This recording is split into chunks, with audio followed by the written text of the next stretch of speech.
Welcome to KimAppa. Jarrod and Robbie are here to chat about things that have happened in cricket. We haven't even discussed what we're going to chat about. It's all right. It's all right. I do research for the show, and then I just throw random things up at you. So, on that, I'm going to start with a random thing. Of every team left in the Asia Cup, who was the one team that could beat India in the final? No one, man. I don't think so. Okay. Who's the team If most if likely?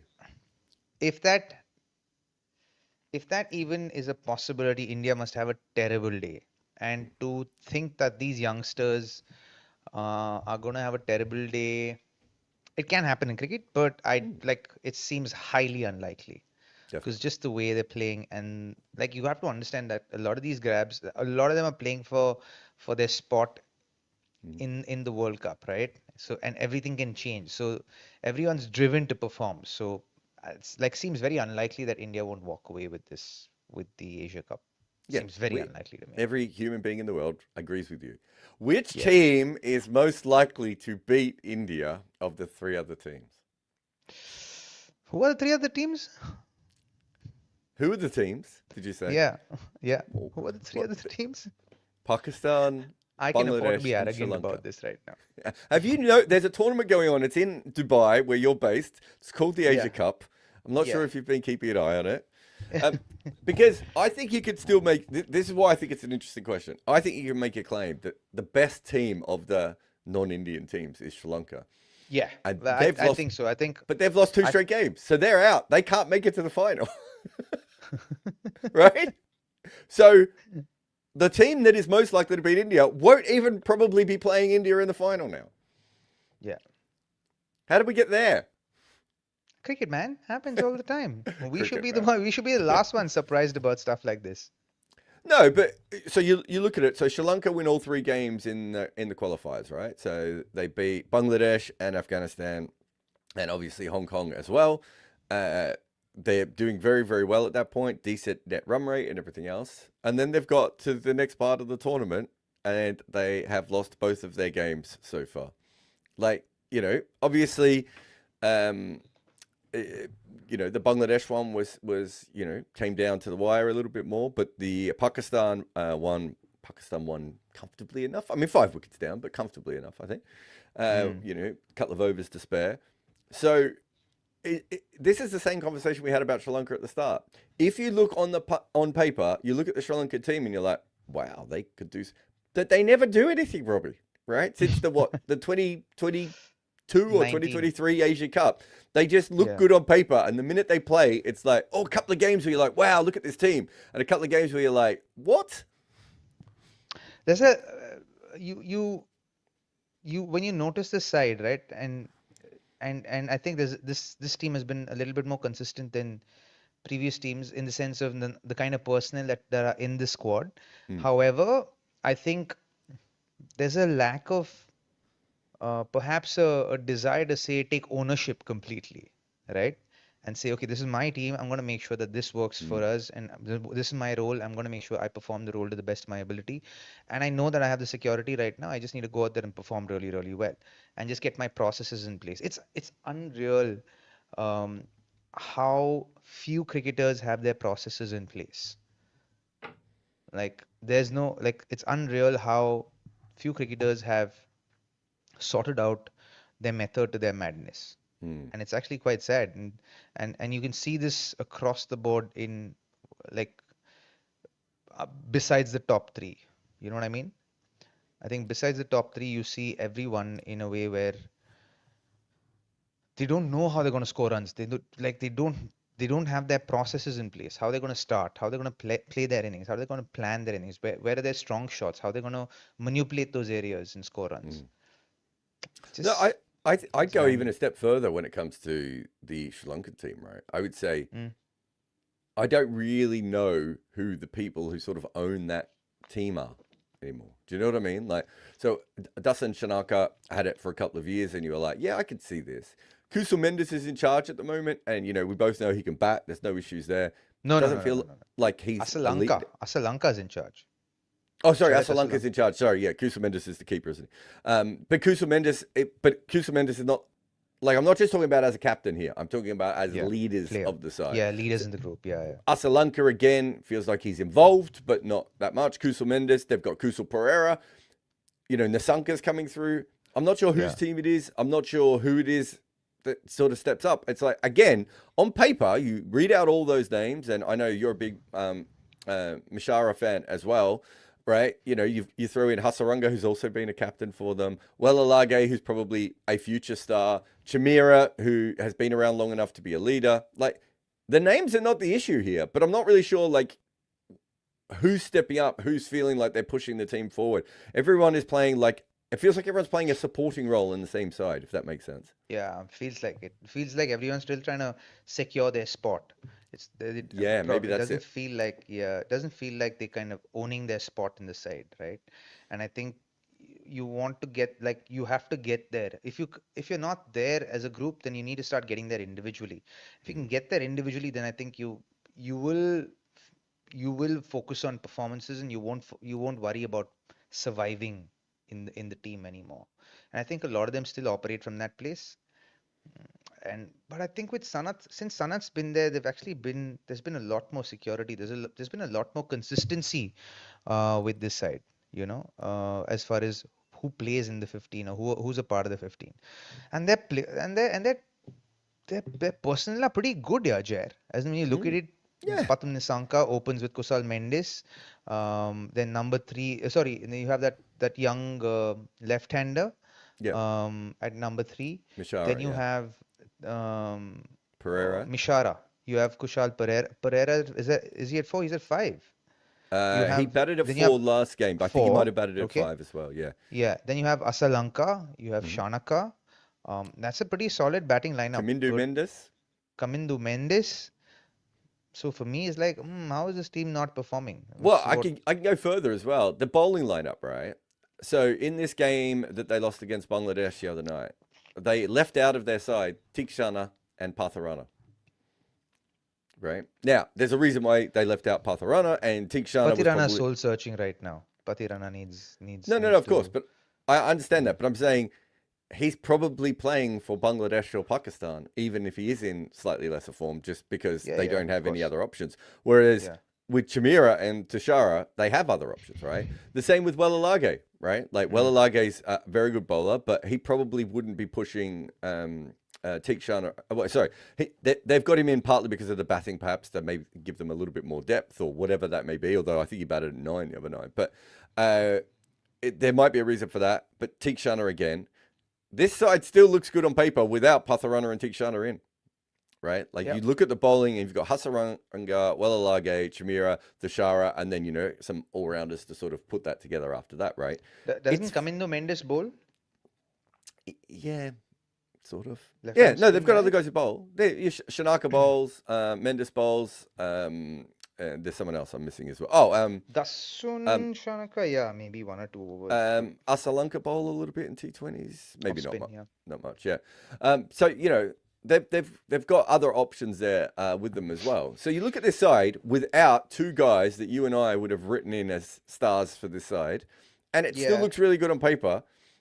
But that's the thing. I think Sri Lanka's just become a team that looks really good on paper, and I don't know how they get past that.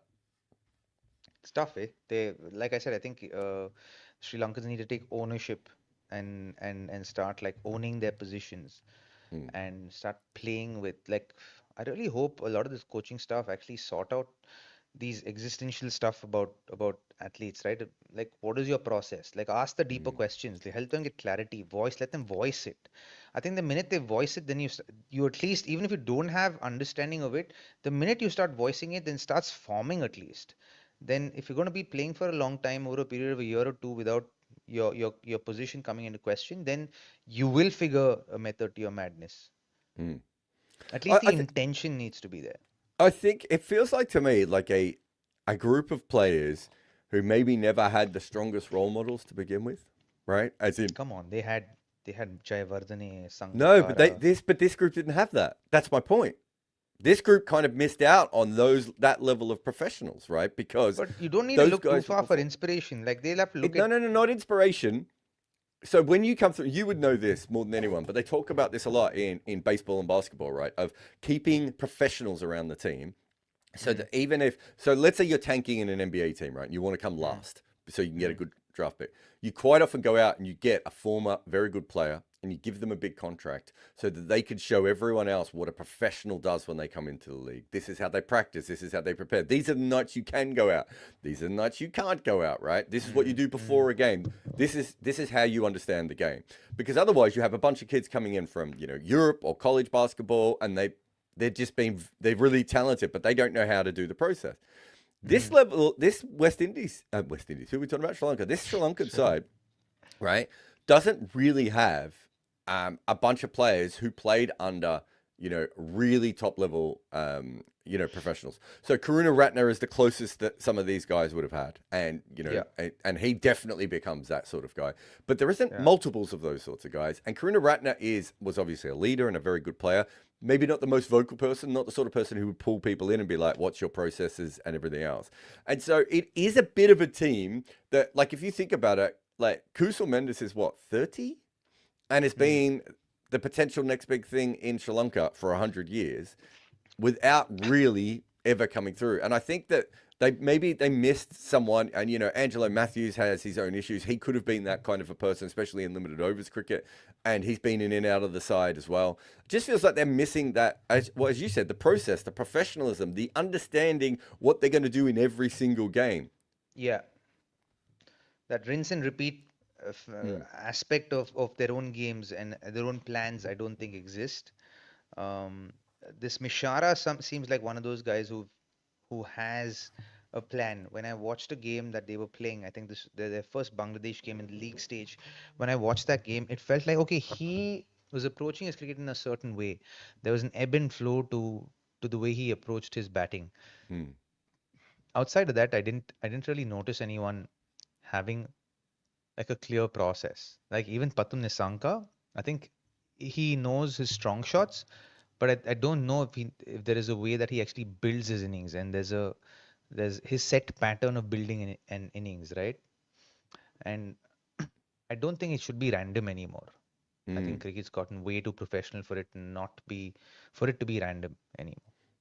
Yeah, I think Pathum Nisanka is probably their best talent, right? So I think he probably needs to come out and explode a little bit more. But I do know what you mean. I think that with his batting, he basically has found a way to score quicker, right? And score more as well, but score quicker. Yeah. And that's across all three formats, right? We did a video on that on the main channel. And I think the next step for him is basically being number one on the call sheet, right? Because every team that plays against Sri Lanka from now on, you're going to look at him and you're going to look at the two Mendeses, right? And like, those are the three players. And so once you become that player, I think what you're talking about is that automatic mode, right? That, that obviously someone like, this is a different tier, but someone like Virat Kohli gets to, where he's like, no, it's basically going to work every time. And sometimes I'll be able to hit sixth gear, and sometimes I won't. The Sanka doesn't quite feel like that. Anyway, it's an interesting team, and they will not be winning the Asia Cup, Robbie. Okay. Who's the better team out of Bangladesh and Pakistan right now?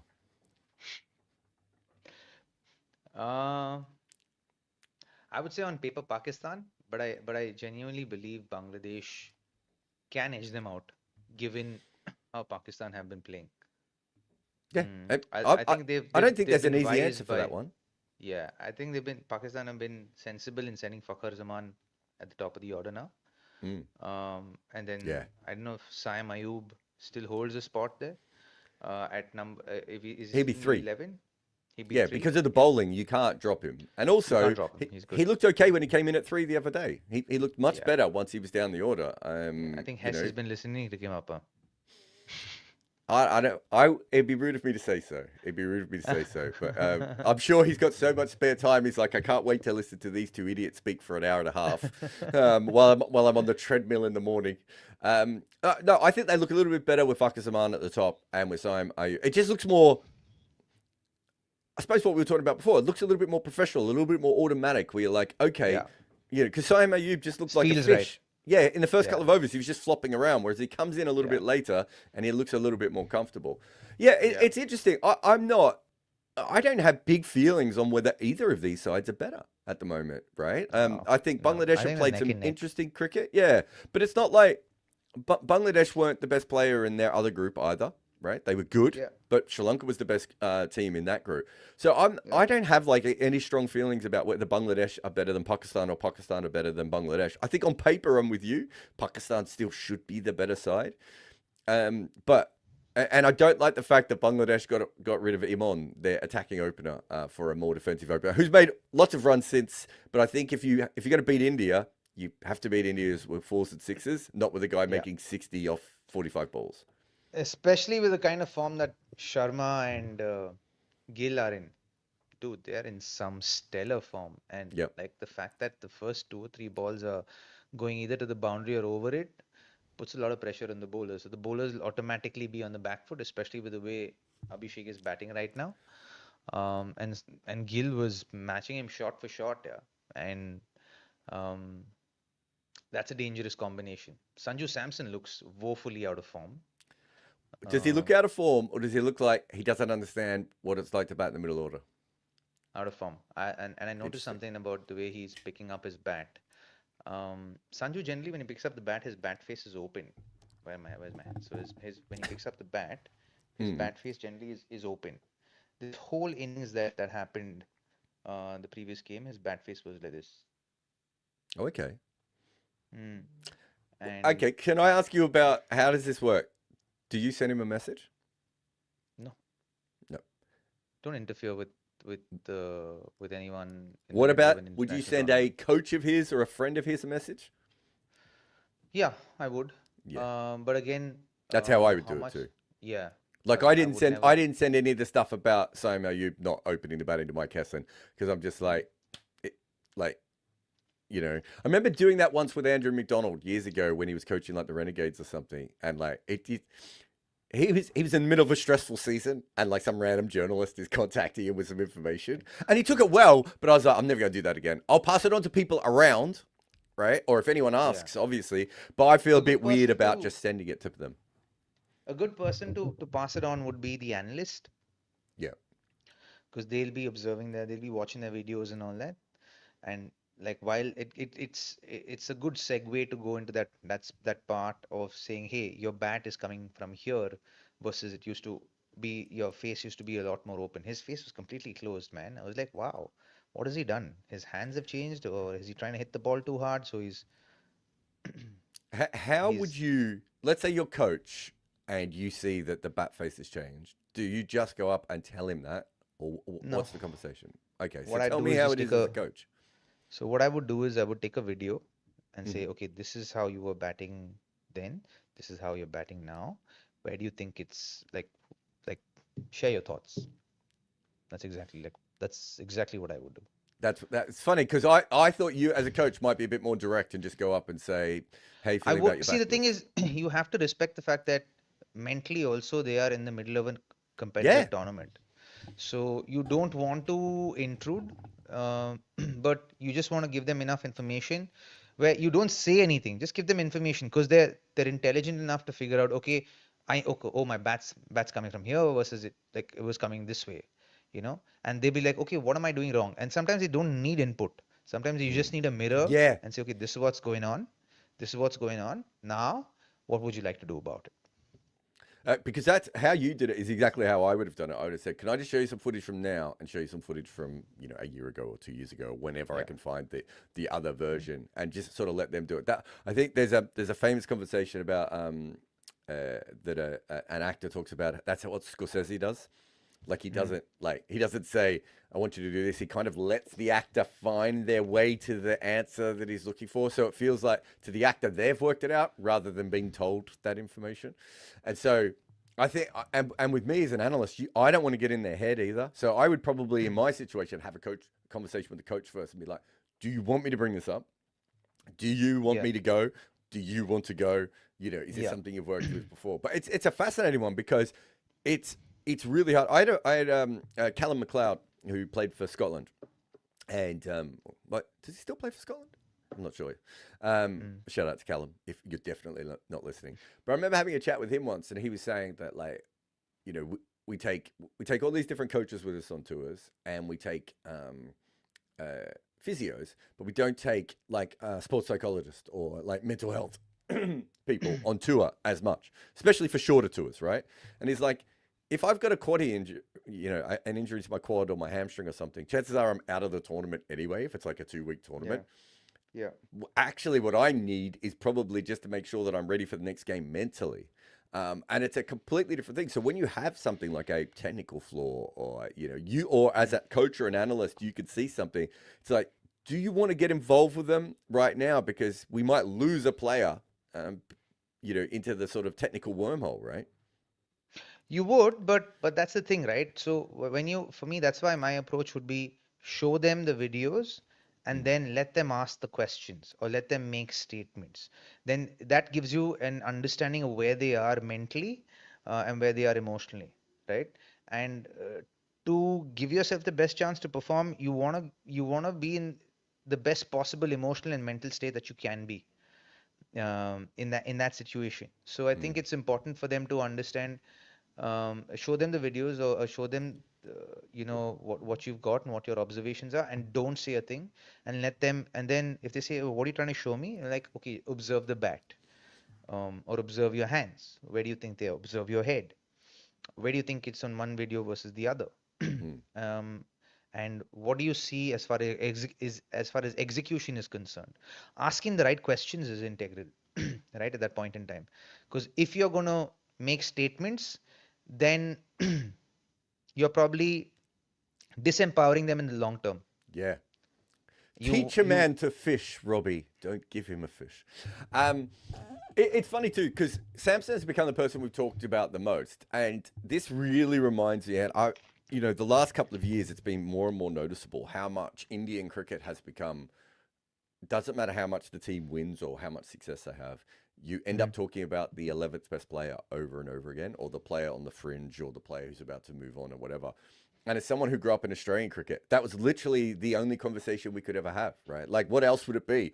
Oh, Shane Warne only took 5 wickets in the last Test match, right? Ricky Ponting, didn't make 100; he only made 85. Like, there were no other conversations, because that team was so dominant, right? And winning all these different things, that you end up getting really, really overly critical or whatever of, like, Brett Lee.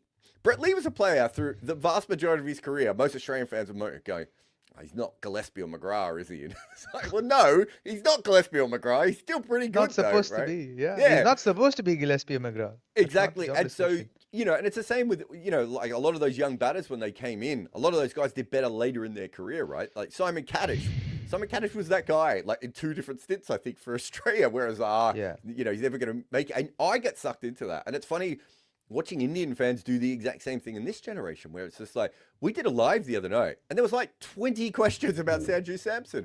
And you're like, guys, he's a world-class player who gives you leadership, captaining, and wicket-keeping. They want him in the side probably because they think he's a slightly better cricketer than Jitesh Sharma all round. They're giving him a chance in this new role, hoping that he'll be ready for the World Cup rather than probably ready right now. But there's no way that you can't. Everyone's like, oh, well, we can make the side slightly better, right? And you get it. We understand. That's the whole Shreyas Iyer argument as well, right? And Tilak Varma's the next guy. If Tilak Varma doesn't start making runs, it'll be the same with Shreyas Iyer, right? But the truth is that Tilak Varma and Sanju Samson are still fantastic. But eventually, the narrative, we have to talk about something, right? We got a million things we could talk about Sri Lanka, right? Bangladesh and Pakistan.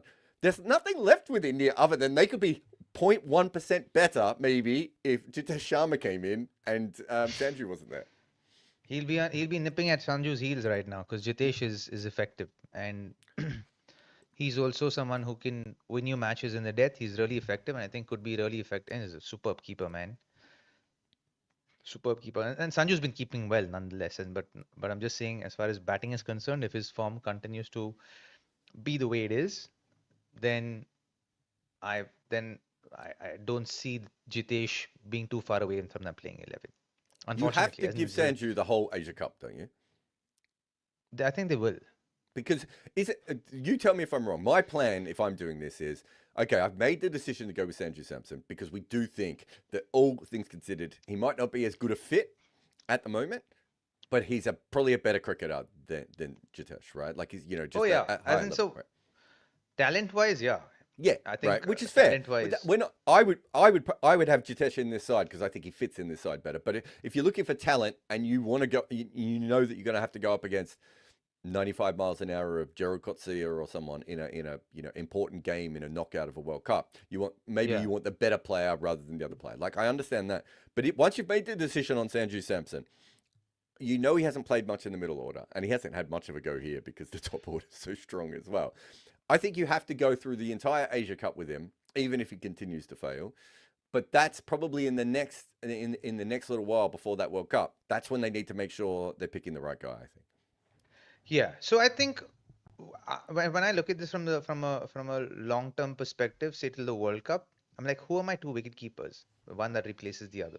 It's these two, Mm. right? There's no questioning that. So Sanju and Jitesh. Will there be space for a Rishabh Pant? I don't think so. Will there be space for a Dhruv Jurel? No, I don't think so. In comparison to these two, yes, Sanju's natural position isn't at number 5 or 6 as a finisher.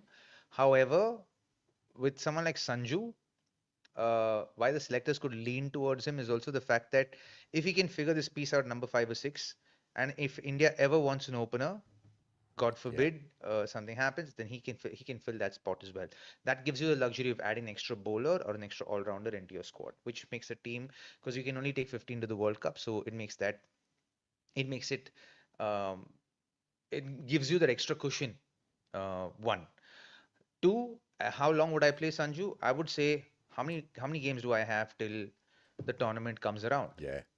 right? Till the World Cup comes around. So let's say for the sake of example, conversation, let's say it takes 20 games to the World Cup. Now I'd be like, okay, 20 games to the World Cup, first 10 games Sanju, and I'm going to communicate that to him. You figure out how you're going to score runs at number 5 and 6 in those first 10 games, right? It's not about will you be in the team or not. It's about who plays ahead of whom in the Yeah. 11, right? Now, first 10 games is yours. Next 10 games is Jitesh's. Maybe I'll give you 2 extra games, just that cushion to figure out your position, because it's not a national position for you to figure that out. I'll give you 2 extra games, so 12 and 8. But if you can't figure it out in 12 games, then Jitesh will get 8 games. And if he still doesn't perform as he's supposed to perform in that role as a finisher, then we'll have to take a call as to who will play in the 11. But if in 12 games your performance isn't better than Jitesh's, then Jitesh will play. Or Jitesh's performance is better than yours in the 8 games he plays, then he'll play in the 11. Yeah. I No, wouldn't I change think this that's this fair. Indian team very much. Mm. No. It's funny you talk about this, by the way. So I've been doing some research on the first ever Women's World Cup, which is the first ever Mm, cricket World Cup, right, in mm. 1973. They had 15 players in the squad then. That actually goes down when we have men's squads for a few years. I think it goes down to 13 or 12 at one stage, and then comes back up to 12. 15. I think it's 12. Might have been 13. I can't remember, but it wasn't a lot. You didn't have 12 really for a backup World Cup? players in That's those that's squads less, in man. the early World Cups, right? Like it was a bit wild. And I was looking at that going, how are we still at 15 now? Like, it doesn't make any sense that we haven't gone beyond that. Because you can make an argument that lots of teams around the world have a player who would be useful for one game, but you can't bring them in a squad anymore because they can't play in that one game. And so Mm. you end up with a bunch of players who aren't quite as talented, but who can cover multiple spots. I don't know if that's, and I understand why, Robbie, because these things cost money and they don't Yeah. like having to do that and all those sorts of things. But I just think it's a fascinating one because I think we're getting, the way that cricket is developing, I think squads will get bigger. And so that sort of Joe Denley type cricketer or that sort of Sanju Samson But they type have that cricketer. situation, right, where they can take 15 only, but they can carry their standbys with them. Yeah, but that's very different than say, I'm trying to think of a team that might have someone like this. Let's say you might have, um, if let's say not Sri Lanka, let's say Afghanistan went in and there's one game where they're like, we can play 5 spinners, right? And we've got KS Ahmed or Waqar Salim Keel or the new guy with the whatever, but we can't fit 5 spinners in our squad because of the way that squads work at the moment. Yeah, Yeah, that makes sense for sure. yeah. Yeah. But no, a Um, lot of the bigger teams will usually take the backups with them now, won't they? yeah. Not everyone. Uh, Is Jasper Bumrah going to play in Test matches against the West Indies? Yeah, maybe he'll play one. How many? Yeah. 2 Test matches, right? I think Yeah. he'll play one. And I think he play, should, because should he play none?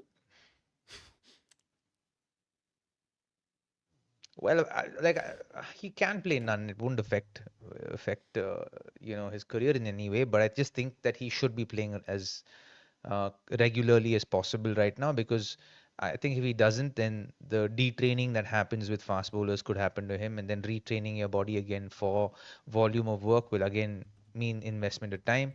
So I think for the sake of um, longevity, I think he should keep playing consistently, because your chances or risk of injury also goes up when you're detrained, right?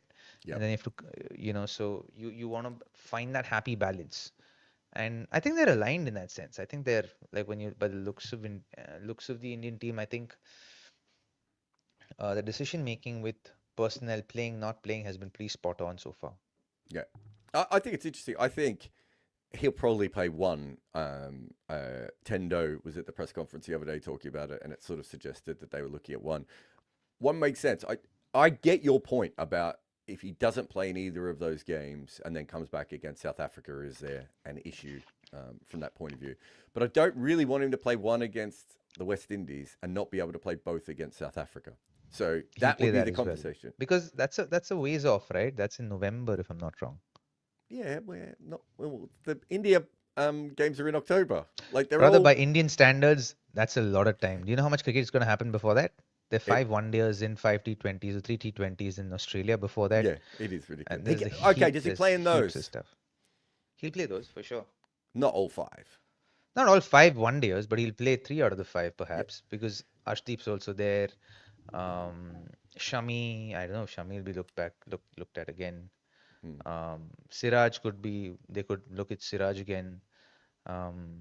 They could give some of the youngsters a chance, some of the young fast bowlers a chance. So if they do decide to do that, then that could also be an opportunity where he plays only maybe 2 out of 5 games or 3 out of 5 games. And then guys like Prasidh, I don't know, man. Prasidh really needs to work his economy rates out. I think he's a really good bowler, but I think he tries too many things sometimes, and his economy rate concerns me, because I feel like he can be a lot more economical. But isn't as economical as I think he can be or should be. Is Prasidh Krishna too smart for his own good? No, and I mean We've this been here from... before. Yeah, We've been here before. I said this. Yeah. I said this and you made fun of me for saying it. So like, okay, I'm not going to say it this time. Yeah. I don't even remember that. But I was thinking about it the other day. I was talking to someone else in cricket about him, and I was saying, the problem is that if you're a tall bowler who just bowls, you have such an advantage. You know, I know he's not massively tall, but he has the big wingspan or whatever. He's what, 6'4", man? Yeah, but he's not like some of the new guys who are 6'8" and everything. But I think he's got a high long wingspan. So I think his release is very, very high. And so his main skill is sort of hitting that back of a length and being uncomfortable, right? I wonder if he becomes like a Stuart Broad guy where he's just like, I'm more than just that. Whereas like Morne Morkel was the opposite. Whereas Morne Morkel was like, I'm just going to bowl this delivery for the rest of my life, right? And I wonder if there's some, he might not have a better coach than Morne Morkel around to talk to about that. Yeah, for sure. Yeah, because I think when you work within limitations, then there's a lot that you learn as to what works and what doesn't work for you individually, and you're able to help people with that because you kind of master the art of, staying within your limitations. And given that, I think Prasidh is someone who's like genuinely too intelligent for his own good, and he's a very similar bowler to Morne actually. His back of a length delivery is quick, it's fast, it's kiddie, and has bounce kicks as well. But his fuller delivery is slower than his back of a length delivery. Floaty? It's like floaty. It's almost like floaty, and that was also the problem with Morne. Morne's fuller delivery was floaty. So I'm certain that like there'll be a lot. Morne can give him a lot of inputs and kind of help him figure out his patterns and his options. But also bowling can be such an instinctive thing, right? Yes, you got the ball, you've decided at the top of the mark, but as you're reaching the crease, you can change your mind. Yeah. And becomes that's obviously hard to navigate through, and like you need a lot of discipline to be able to do that repeatedly, right? No, definitely. The whole thing about tall, floaty bowlers. We'll have to get someone on once to explain it. But, Steve Harmison's talked about this a lot of like, just because of when you're that tall, once you start to bowl the ball full, it's like batters, it just comes very, very differently to like, say, someone like Bumrah or Darren Goff or Waqar Yunus, where their full balls feel like they're like attacking you.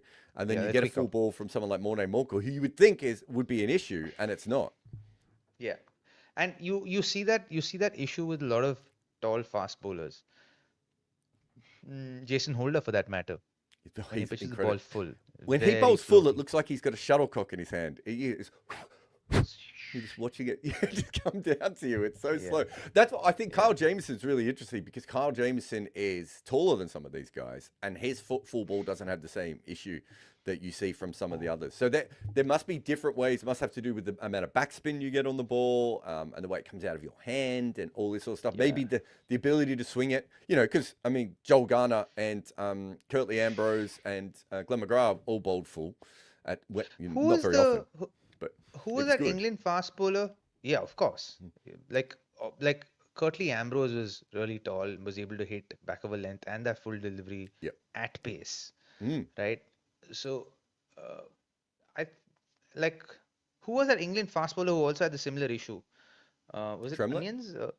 No. Who played Graham the Onions? India-England series? Was Graham Onions that tall? No, he wasn't. Sorry. I'm Boyd talking about Rankin? that young No, Baba. The young fast bowler who played in this series against India. Josh the Tongue. Test series. Josh Tongue? Did I say Tongue? Tongue, yeah. Yeah. Tongue has a similar issue. His back of a length delivery is quick. Yeah. But his fuller delivery is floaty. When we say floaty, as in I think what we're trying to say is it's that if the back of length delivery is say 145 clicks, the fuller delivery, which is supposed to be much quicker than the back of a length delivery, is actually less quick. When we say floaty, we mean in comparison to his 145 back of length delivery, he'll probably be bowling at 140, 139, right? And that seems floaty at that pace. Also, I love the fact that you came up with Graham Onions when you met a guy who played. When did Graham Onions last play? 12 years ago? Yeah. He's a really good bowler, by the way, Graham Onions. English name. Yeah, he's very skillful though. I don't know how he didn't have a better career. All right, moving on. Okay, so we've talked floatiness. Did you say Shan Masood was picked as Pakistan's Test captain for the whole Test cycle, which of course doesn't mean anything in Pakistani cricket. But let's Pakistan cricket, he may not make it to the first Test, but it's an interesting situation we've been in. So as you know, if you read my book, there aren't that many great Pakistani batters. I think I think that's a fairly safe. Who are your top Pakistani batters? I'm curious. I've got Yunus Khan, Javed Miandad, Inzi would be my top three. Mohammad Yusuf? Yeah, he's probably. I've got him at Yusuf 4. Yohana, and then Syed Amar probably at 5. Syed Amar. Ijaz Ahmad? I think Ijaz is really good, but I don't think he made a lot of runs. I think if you go back, Zahir Abbas? Zahir Abbas is. So I think Zahir Abbas, I'd have to go back and have a look, but I think Zahir Abbas was much better in one-day cricket, wasn't he? I think that was where he was known to be good. But Zahir Abbas had an incredible peak for a couple of years. And then you've got, of course, I'm now forgetting his name, but the world record holder, Hanif Muhammad. And his, so he was another one as well. So yeah, they're good, but if you compare that to, generally, the better batters come from the better batting wickets, right? So India and Australia always had very good wickets to bat on, and you get lots of runs. West Indies have a lot of flat wickets. You get a lot of runs from there. Pakistan have the flattest wickets of anyone, but they haven't produced a lot of batting. And you look at Shan Masood, we both know that he's a smart guy. He's a very good professional, thinks about the game quite a lot. But he's played 42 test matches and he's still averaging 30. It's a tough era. Everyone's averages are a little bit lower in test cricket at the moment. And also, of recent times, Pakistan have started making their wickets rag sideways as well, which is not going to help your batting average. Yeah. But it's a hell of a thing to commit to someone when that's the case. The last couple of years, he's been averaging about 32, 33, I think. I just think it's an interesting call. But you look at Pakistan cricket and, I mean, we didn't mention Misbah as well. Misbah's probably on that list, and he's a guy who doesn't play until he's Misbah, about yeah. 48. Yeah. Yeah, They just that's don't true. seem to produce batters the way that a lot of the other best teams have produced batters. And and if you pick your captains from batters, which most teams do, it means that you're probably going to pick someone who's not making as many runs more often than not. Well, yeah. Didn't Mike Proctor do that? Like he dropped himself because he wasn't scoring runs? Mike Brearley. Mike Proctor Mike was really. Mike Proctor might have been a better bat than Mike Brearley. Mike Brearley did yeah. that. Temba Bavuma dropped himself at a World Cup once, didn't he? For not making runs. Yeah, but South African cricket's a little bit more complex like that. No, Complex in that because of but the we rules still that we there have seen are. people do that before. You and I would actually. I'm not sure if do you remember Lee Jamon? Very much so.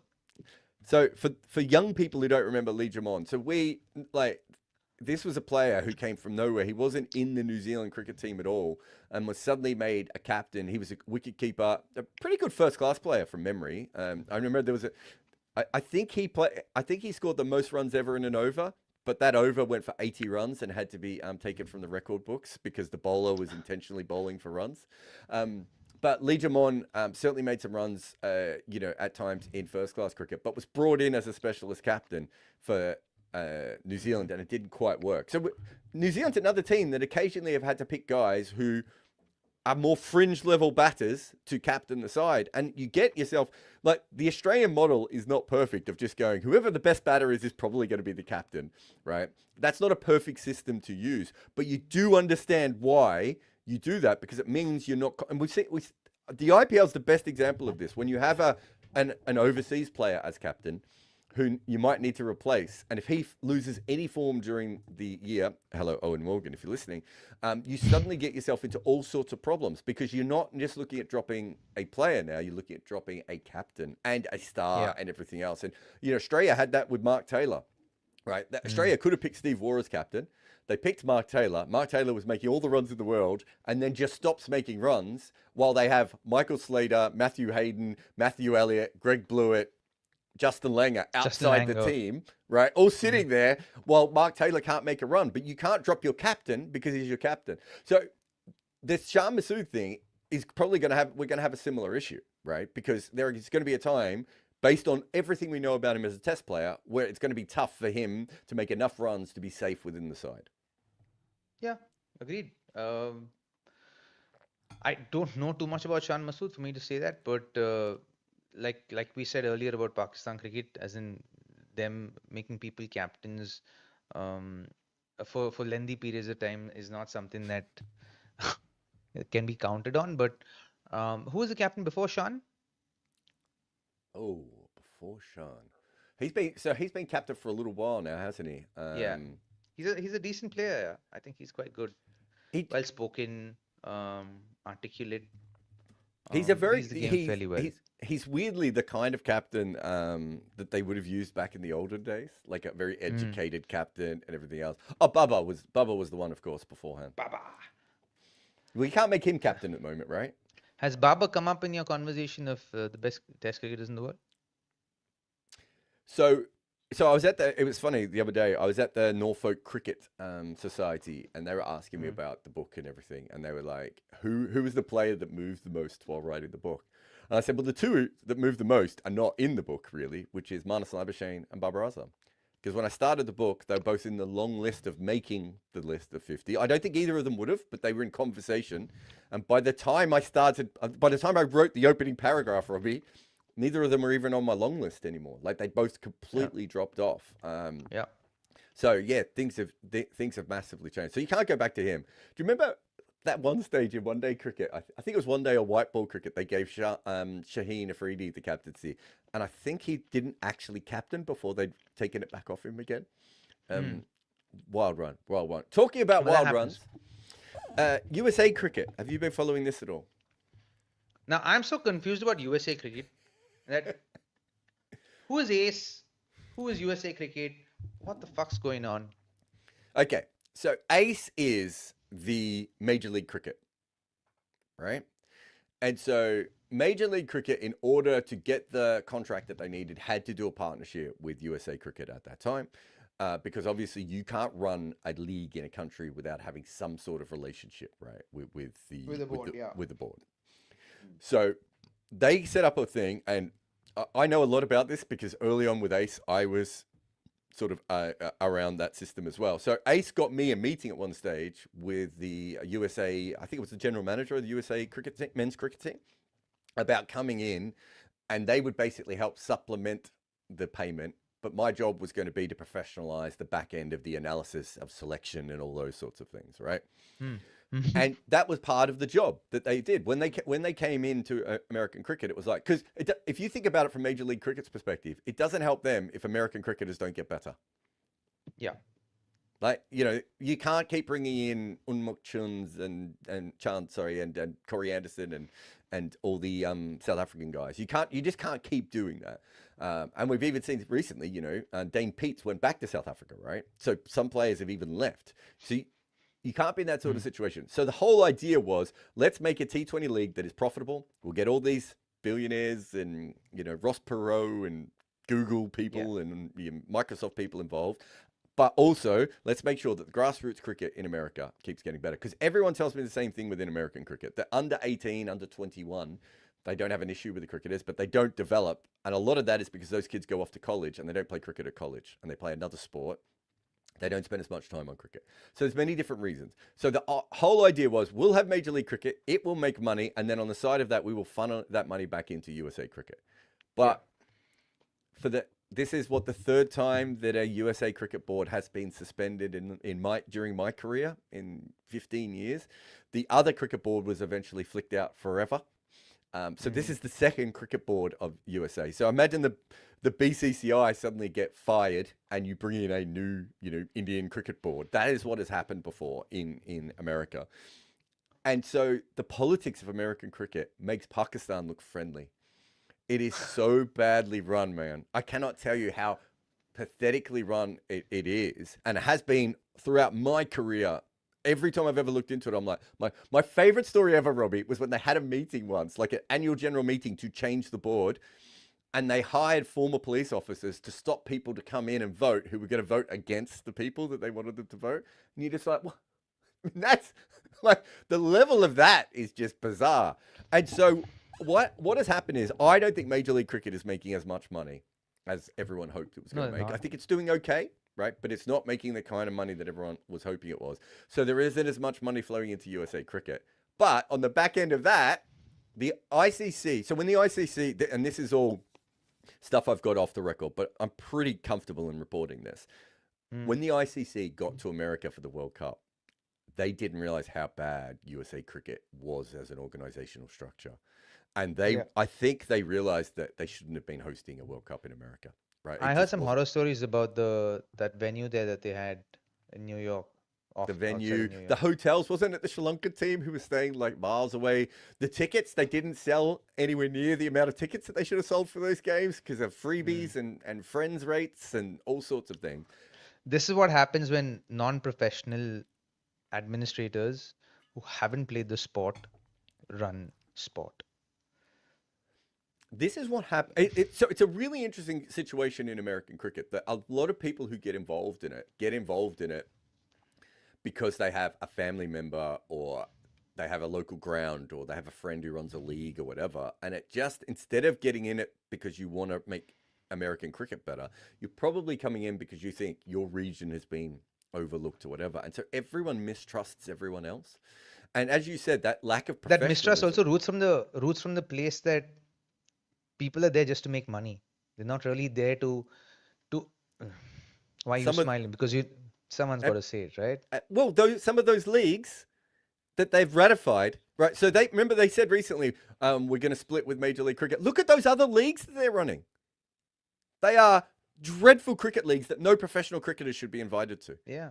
Right? They are so bad, and they're getting ratified. And Major League Cricket, which is we can have our questions with it, and we can talk about where it's going and everything else. But it's run like a professional T20 league, and these other leagues are Absolutely not. And so you're right. When there's money involved, it is corrupting the interests of Yeah, USA because cricket. like with an associate nation, if you're gonna have people there who are running the sport trying to make money, then there's no chance that sport can thrive in that nation because you need, utilitarian, like you need people to be service oriented when you're building a side, say to Mm, compete at the world stage, right? You need people to make sacrifices at the administrator level, not at the player level or the coach level. mm. You need people to have a vision and then work towards that vision, and be able to make sacrifices to make sure that happens. That's when you kind of build a legacy, right? Mm. Yeah, people don't really care about legacy, like I want to make my buck Yeah. and I want to move, I keep want to going. have my local tournament where I fly in some players. Yeah. Yeah, no, you're 100% right. But the interesting thing about all this, of course, Robbie, is that that's where the Olympics are. So you have a situation They'll where have the to figure it cricket out. board is currently suspended, and in 2028 you have the Olympics. Now it doesn't look like they're going to affect each other, but if you're LA Cricket, right? How sorry, LA Olympics, LA, and you now LA don't have the Olympics. access of the board or No, the professionalism. they'll get people there, yeah. No, no, As no, in no. they'll I'm get just saying actual professionals to run the sport there. they will, but when I met some of the people from the LA games 6 months ago or so, and they were really struggling to find people to come and to help them because it's not you can imagine how much money is being spent on the Olympics in general. It's a tough one, but they also wanted to connect with Americans, so they wanted that relationship with the board because That's going to be hard I don't because think it can it's, now. especially with the situation right now with the whole H1B1 visa or something like that. Oh yeah, With that whole situation where every country has to pay $100,000 a year, that's going to be a pain in the ass for to develop cricket in that nation. yeah, that will change the future of all that. It's really interesting. Anyway, we'll keep our eye on it. I think it's a fascinating story as it keeps going. But let's finish with this before we get to super chats. Robbie, Mm, what are mm. your memories of Dickie Bird? Just fond ones because I think by the time he came around, I was much young. I was very young. I think he was finishing. Hmm. But yeah, he was a like a sweet old man who really cared. There was a lot of empathy, a lot of compassion for the cricketers, and like a thorough gentleman in the game, I think, even as an umpire. Like you hold a few players in that kind of stratosphere of umpires, right? For example, you hold Dickie Bird, um, you hold Simon Toffel in that league of umpires. Who's the other one? That cute little guy. I like Rudy Kurtzen. Rudy would be one David of the Shepherd. David Shepherd. Yeah, yeah. Yeah, Get out, get out, get out. it's I like really Ian interesting. Gould. Oh Uh, yeah, Gunner. It's yeah, really it's interesting. very So, sweet. did you know Dickie played cricket? Yeah, much before in I think Yeah. 60s or something. Oh, it might have even been 50s, mate. It was a long, long Yeah, time ago. But yeah, it's quite yeah. fascinating. So he plays over a long period of time in a very, very strong Yorkshire side. But he plays Excellent. about almost 100 first-class games Mm. as a batter. It's a different era, Robbie, but could you guess what Dickie Bird's batting average would have been from 100 first-class games for a strong county in Yorkshire? 50? 45? 50s. I mean, as I said, it's a different era. Okay, 35. 35. Again, I think that's a very good guess. I remember looking this up when I met him once and tried to get him to talk about it, and it didn't. The conversation didn't go particularly well. 35, you said. 35. Yeah, a lot of He your conversations with former cricketers don't go particularly well. I wonder well, why. I wanted to know about his career, but so he made 3,300 runs in 93 games with two first-class hundreds. He averaged 20.7. Doesn't matter. Was a fantastic umpire. No, but I think that it does sort of show you what an interesting career he went on to have, because he obviously does go on to umpire for a long time. So I knew Dickie a little bit, obviously a bit like you. He was kind of finished by the time I got into the media. So I kind of knew him as a celebrity rather than as an umpire, or, you know, in a way that, you know, I had a relationship with someone like Gunnar Gould or Murray Erasmus or those sorts of guys. Yeah. But what Murray is very good umpire as well, eh? Yeah, definitely. Murray is really good. But so I can't remember if it was 2 or 3 times, had to go to Dickie Bird's house and film stuff. So we did something for Death of a Gentleman. ICC hired me a couple of years ago to go to Dickie Bird's house and do like a mini documentary with him, right? Nice. Dickie Bird had a room in his house, and the only 2 people I've ever seen who have this are Srisanth and Dickie Bird, where there was a whole room in their house dedicated to how awesome they were, right? But Srisanth was a little bit more, what's the best way of putting it? Srisanth was a little bit more like, here are my trophies, and I'm going to light everything correctly, but this will be like my trophy room, right? And that's what this room will be. Dickie's was every single cutout or article or picture of him, from the skirting boards, Robbie, to the ceiling, right? So there was not an inch on any part of his walls where there was not memorabilia about Dickie Bird in his, I don't know what you would call it, his throne room, right? And it was like, it was incredible. And he would take you through it and take you through who had written the article, who took the photo, what he was saying to the player in the photo at the same time.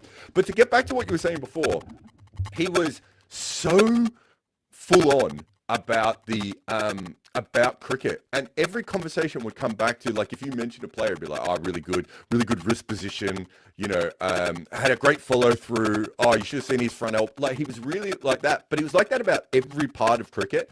And I don't know if I've met too many people who just love the game more than Dickie does. And when you talk to him, and on both occasions I interviewed him, he cried, right?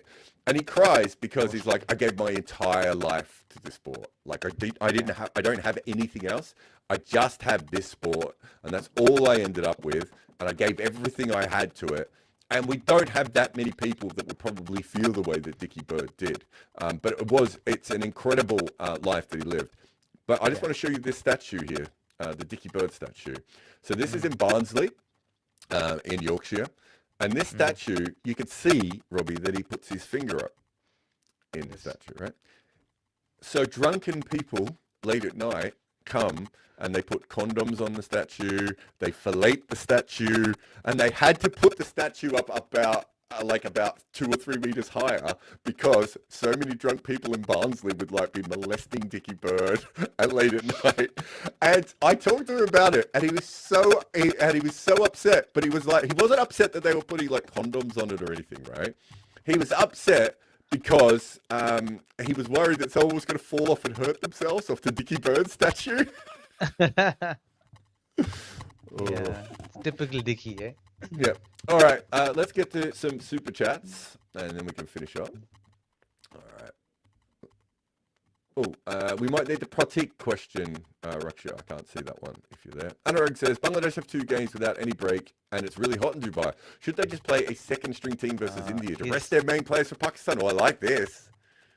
You just disappeared for a couple of minutes. You should actually switch your mic off and come back, because there's some proper jarring when you're speaking. And it started when you were talking about Dickie, but I didn't want to cut you off because you were speaking so passionately.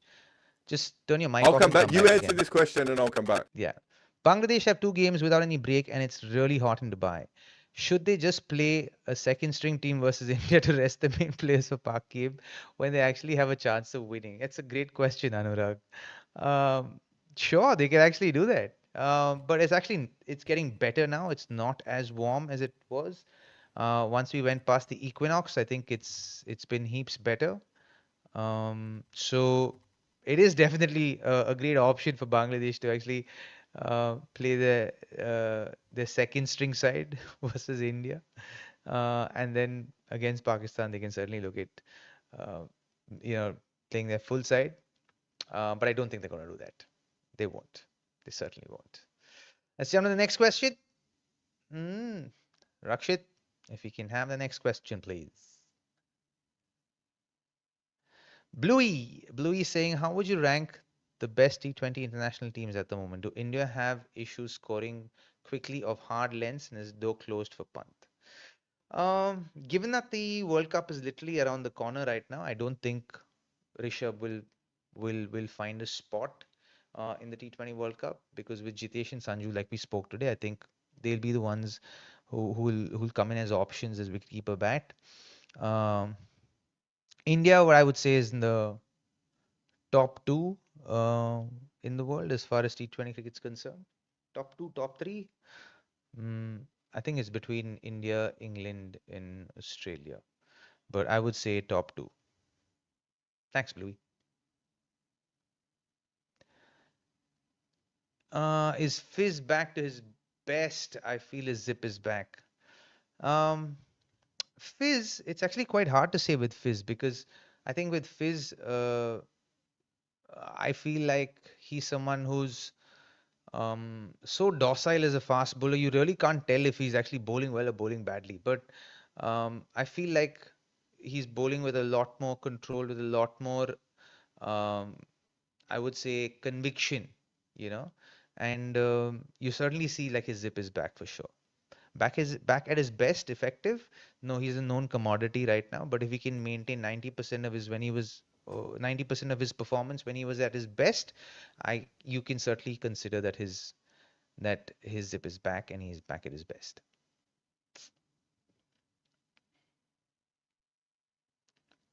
Next one. Can you discuss Rahul at number 5 in the current Indian 11 for the T20 side? Yeah, you can certainly. Are you back? Can we hear you? I have no idea. Yes, we can hear you. I thought it was you that was stuffing up. So that's why I kept talking. You because always your think it's the microphone other sounded- person, don't you think? No, because you sounded like Mickey Mouse in my ears, but obviously there was something wrong with my connection and it went all a bit weird. But Yeah. yeah. Take this question. Because Can you discuss role at number 5 in the current India? Is that a test? No. No, T20. He's talking about T20. There was a couple of years ago when he was batting at number 5 in ODI cricket, and I thought it freed him up a little bit to play the way that he can play. I wonder if you gave him a different. He's so talented, right? If you gave him a different role and he knew he had the backing of the team, I wonder if we'd see just KRL play the way that he did for RCB way back when, or maybe I'm just holding on to young KRL and that character no longer exists. Yeah, I think you're right about that. That character probably does not exist. And I actually think if you add him into the squad, you'll just cause a lot of confusion, and it would just, I think, hurt more than help. Yeah, no, that's fair enough. Rishabh says, Robin Boy. Some sources say Andy Pycroft is in contention for the Bharat Ratna and also has a chance to come on the currency note. I just think it's so funny that like Andy Pycroft suddenly had this weird career move that like no one knew his name about a year. I mean, how many games would he have played for Zimbabwe? Maybe 25, 30? Like he's not even a famous Zimbabwean cricketer, let alone anything else. Yeah, but everyone has their time under the sun, right? And, well, no comment, Rishabh. I think it would be great if he got a book deal off the back of it, though. And Andy, I'm available to yes. write it. Kunal says, thought on Sehwag's advice to Abhishek. I feel like it works for everyone except Abhishek. He can't play this at the same rate with personal goals in mind. Yeah, I agree. I think Abhishek just bat the way he's batting. And so what did Sehwag say? I missed this one. I think it's something about hundreds, about getting close to hundreds, and when you get close to hundreds, kind of pace yourself a little bit. I think that's what he was saying. I could be wrong. Sehwag said that. Disgusting. I think so. I'm not sure. There's so much cricket going on right now, man. Yeah, no, exactly. Abhishek says, do you think Bangladesh's bowling will finally challenge India and give other batters a proper hit this game? No, I think their bowling's solid and good, but I don't think it's explosive, is the way I would put it. More than that, I don't think that there are bowlers who will really trouble the prowesses of Indian batters at this point in time. No. If that makes sense. Yeah. I suppose if you get if you get one of those Dubai wickets with a little bit of sort of pace and nip off it, which we haven't really seen one this tournament, I don't think. You might see it in the last few days because the weather's changing. Today was particularly humid in the morning and very hazy. So when the weather turns around, then when it starts, so like I said, post the 21st of September, the equinox, then you kind of see the weather changing quite a bit, and we've seen that. And today morning sheets was also like, man, the weather's actually changing, and it's actually been a little bit cooler than it has been over the last couple of months. When you say a little bit cooler, is that 37 degrees, not Yeah, 42? Yeah. yeah, not I'm 50. I'm looking forward to my one day in Dubai of 37 degrees after being on a plane for however long. Pierce says, just as Sharma has a higher strike rate lower down. Yeah, we were talking about that before. We understand the fit, but we also understand what India is trying to get to with this, which is something slightly different than just having a better strike rate down the order. Yeah, that's true. Jack says, question unrelated to the topics discussed. Should New Zealand drop Kane Williamson for the 2026 World Cup? Why hasn't he been able to adapt to T20s like Kohli, Root, and Smith have? Because his technique is set up for one day and Test cricket. It's not set up for T20 cricket. And I think it would mean it would also physically is not the strongest guy, is not the biggest guy. So there are limitations physically as well as far as power is concerned. What about when he had his elbow injury? Would that also stop? Yeah, 100%, without a doubt. Yeah. So you can't force the ball as much when your elbow is injured, right? Yeah, yeah. And if you don't have that pre-existing fast twitch fibers in you as an athlete, you can't develop it later. You'll have to kind of do a proper overhaul of yourself as an athlete. You're changing physical, your training protocols, your nutrition protocols. So that's a full scale like like remolding of yourself. Do you pick him for the T20 World Cup next one? I'd say no. I wouldn't. Protic says, Robin, can you speak about the 2004 Under-19 World Cups? You guys were a strong team. Also, how was it opening with Dhawan? Oh, it was really nice opening with Shikhar. Shikhar and I opened, I think, under-19s, under-16s together as well. So we played quite a bit together. Shikhar was pretty much the same. Knew how to score his runs, very consistent. And we were a strong side. We lost the semi-finals to Pakistan then. But Pakistan also had a very good under-19 team when they came for that World Cup in 2004. We were outplayed by them for sure. However, that game Raidu got banned because of slow over 8. So Raidu wasn't there as captain. Dinesh Karthik was leading the side for us in the semi-finals. Yeah, it's interesting. And because it's from a different world when we actually did something about slow over rates, whereas some of these games seem to be over 9 hours in the Asia Cup. Andy says, what have you made of the way Australia and South Africa's T20 teams have come together? Those batting lineups look incredible. Who are the World Cup favourites? India's still World Cup favourite. I would have South Africa and Australia not too far behind. I think that South Africa is also sort of changing their mantra. Before they were about specialist bowlers, and now they're looking to make it a bit more about batting, which I think tells you that teams are... They realise that you have to be able to bat a little bit deeper. And I think that was always South Africa's issue. They always held back a little bit. So I like that as well. Australia's team is a little bit more up in the air, I would say. Certainly out of the two there, I like South Africa a little bit more at the moment. Yeah. Okay, last question. Pierce says, I wonder if Sanju is even comfortable in his position. Seems to be struggling in my eyes. He won't be, no. No, he's not comfortable. We can tell. Are you comfortable in your position? Right now? Yeah. All right. I'm quite sleepy, actually. I will see you at 5 a.m. or actually 6 a.m. On Sunday morning. Robin. Sunday morning? Oh, nice. Yep. Sunday morning it is now? Yeah. Sunday morning. Brilliant. I think so. I think I'm coming on Sunday morning. I haven't checked my flights. Saturday, isn't it? No, I'm coming on Sunday morning. Saturday morning. I don't think so. She booked Sunday morning. I think it's Saturday morning, man. What are you talking about? We'll talk about this off air. All right. I will see. Bye. I will see Robbie very, very soon. I'll see the rest of you very, very soon as well for more KimAppa. Maybe next time I won't sound like a robot. Or maybe I will.